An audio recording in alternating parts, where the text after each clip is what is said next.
நபி மேலே போனது ஆச்சரியம் கிடையாது, நபி கீழே வந்தது தான் ஆச்சரியம்.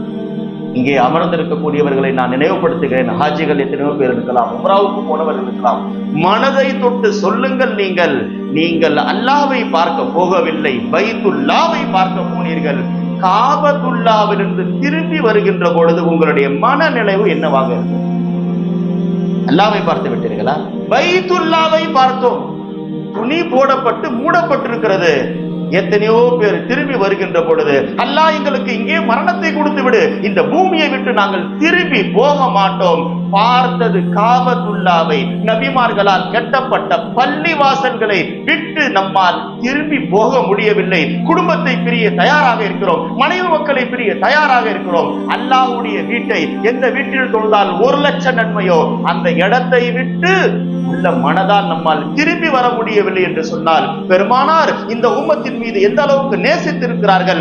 அல்லாஹ்வை பார்த்து விட்ட பிறகு அவர்கள் அந்த நிலைமையிலிருந்து பூமிக்கு திரும்ப வருகிறார்கள் என்று சொன்னார். அதனால் அதுதான் நாம் பேச வேண்டிய விஷயம். நபி மேலே போனது ஆச்சரியம் கிடையாது, நபி கீழே வந்தது தான் ஆச்சரியம்.